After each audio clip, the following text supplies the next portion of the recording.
Hey guys, welcome to You Can Fix Anything. Today we're going to be talking about microphone and audio setup for use in dance venues or also similar for if you're doing like an exercise class or something. I work for or help out with a dance place called Inspira here in Virginia. And we frequently have pretty large classes ranging anywhere from maybe 20 to 150 people at a venue at a time. And there are various things for audio that are important to know, especially as you get more and more people. You want your audio to be working properly. A bad audio setup can really ruin the whole event. So it's very important that we get some of the basics down and understand a few important things about audio. Okay, so the first thing we have is just the general setup of the computer. And then the next is the use of microphones. We're going to be using the microphones in classes generally, and I guess for announcements, but that's not as important. Mainly for classes, we have some tips here, and then just the general setup. So I'll start here with the general setup. We're not going to get too detailed here, but here I'm using Spotify.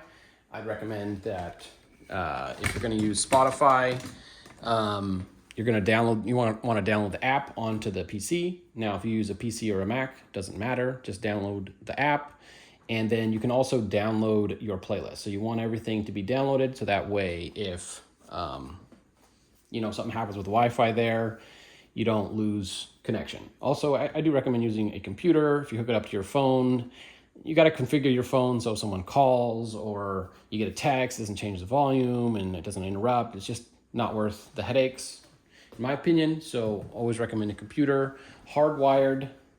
I always prefer hardwired over Bluetooth. You don't want to, Bluetooth just adds to the potential issues that you could have. So I prefer hardwired. So that's pretty easy. And then also just a quick thing with Spotify. If you go here to preferences, you can change the equalizer if necessary. Just so you're aware, this is the low notes and high notes. If you're in a venue and it's just sounding pretty rough and you don't have access to the mixer, which sometimes you may not, you can always adjust the audio here.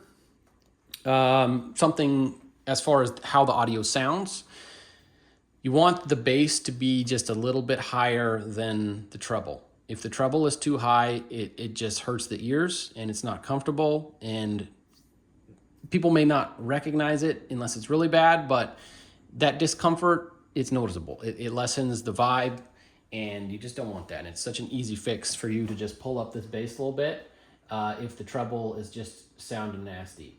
I guess I can try and give you an example here. If we play it here, it's pretty rounded. It sounds pretty good. But if I pull down the bass and it's just really trebly, it just doesn't, it's just not right. You want that bass in there. Now I know that's going to be hard to hear probably over the phone onto whatever speakers you're using, but just keep that in mind when you're in a venue. You want that balance to be nice. Then as far as how loud should we be playing the music? So I like to think of it this way. If you're in the venue, if you're doing like partner dancing, the reason that people are coming to do partner dancing, one part of it is they probably want to talk to the people that they're dancing with. So if the music is too loud and they're having to yell to talk to their partner, you should probably turn it down a little bit. Now some venues they're always loud, and I think that's fine for like a dance club or something, where you just freestyle, whatever, just normal dance club. But for country or partner dancing, I would turn it down so it's more of a comfortable level, so that again people are able to talk to each other. But you don't want it too low. If it's too low and you can't really hear the words, you can't really hear what's going on, or if the bass is too high or something and you can't really hear the words, that's too low. You're gonna want to turn that up. So it's that balance between that they're able to hear it, but it's not so loud that they're having to yell, to talk to somebody that's right in front of them. So somewhere in between there, I think, is the right balance for a partner dancing vibe. Again, if you're doing a different dance style, or I don't know, a music or a fitness class, something, maybe you want a different vibe, that's fine. But for partner dancing, swing, country swing, East Coast, West Coast, whatever, I prefer being able to talk to the partner. So that's how I set that up. All right, so the next thing, I guess if you have an audio a mixer yourself, the basics here. This is the inputs for my computer. It's just a headphone in to these 1/4 inch to 2/4 inches out, and then you can control it with this line here, volume and different settings for bass and treble and stuff. So these are some. If you want to get into mixer stuff, you can look up more about that. But this can give you some more control. But the equalizer in the computer can also help do some of that if you want. All right, so that's kind of just some really basic information for the basic audio setup for the speakers. Now, the next part is going to be your microphone. So if you're doing classes, you're going to probably have a microphone or want to use a microphone. Now, when are you going to use a microphone? I'd say maybe more than 20 people, or if you're just having to yell in general, you probably want to use a microphone. A lot of people are like, oh, I have a loud voice, and then they don't. Your voice isn't as loud as you think it is. I'm sorry, it's not. If you're in a venue with 50 people, 100 people, you're going to be yelling the whole time, and that's just unprofessional. Don't do that. Just use a microphone. It's so easy. It's so easy to just talk into a microphone. It's so much more professional. If you're yelling, you're not doing it right. For partner dancing anyway. Maybe if you're at a fitness class, fine, you want to yell, whatever, pump them up, fine. But if you're like, hey, let's talk about the intricacies of the dance, and you're yelling at them, that's not a good vibe. So anyway, the mic, easy here. We can plug it in here or stick it here. 3 ways to wear it. You can go here, over the head, over the top. Some people put it down here. I don't really like that method. Or you can stick it here. It's on the other side, just like this. Okay, so now once we've got it in, turn this on here for a second to, okay, so you can probably hear me now. The point is just keep the mic pretty close to your mouth. It solves a lot of problems. It means you don't have to turn up this really high, which makes it so there's less chance of feedback. And when you get out here, it's not amplifying your voice at all. So if you pull it in real close, it's going to work a lot better. As far as I'll turn, and then you also have some controls on here. You can turn it up or down, or if you click both at the same time, it can change the frequency if you're getting feedback on the frequency channel. Okay, so I'll turn it off for a second here. Now, as far as setting that up, we're using this channel here. So again, each of these channels is for a single input. We're just using 2 right now, the audio and the microphone. Now, for the microphone, the only things to keep in mind, your levels. So this U, or sometimes it's a 0 or whatever, the one that's, it means it's full single. You don't want to go above that generally on either of these. If you go above that, it's going to probably get feedback into the microphone, and that's, what that sounds like when it's making that really high-pitched noise that everybody hates.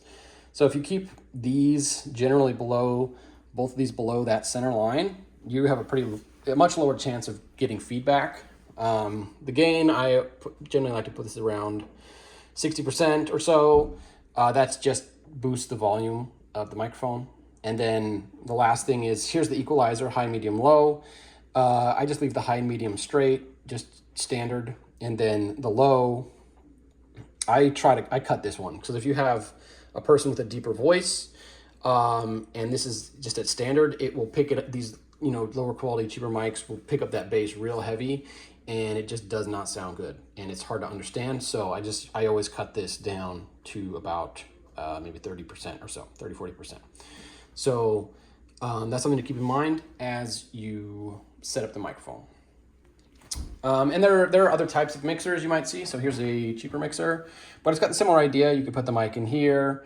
Here's your equalizer. here's your gain, and here's your volume.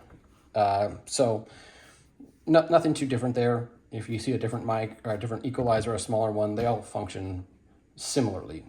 You know, some will have better quality than others, but similar function. Then also there's other types of microphones you could use. Like there's a lapel mic. You know, I could put this on my shirt, like here, right? I tend to not use the lapel mic because the mic is further away, right? So if I have this mic, it's automatically this far from my mouth, whereas this one I can get real close, which means this one I'm probably gonna have to turn up the gain or the levels on the channel, which increases my chance of getting feedback into the microphone. So that's something we prefer not to get, so I always recommend using these.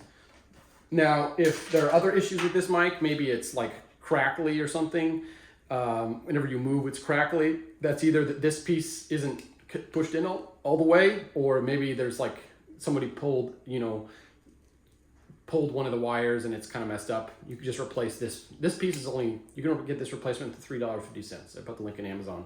I'll put the link in this one too for this brand. It's MPH, works pretty good, I like it. So yeah, if your mic gets crackly, you can always buy another one. Again, very cheap. So that's that. So that's the basics, I'd say, for microphone usage. I, again, always like to have the microphone if there's not a real small class. And yeah, so that's pretty much all I can think of for now. So if you have any questions or comments, feel free to leave them in the chat. And if you find anything useful, please like and subscribe to my channel. Thanks, guys.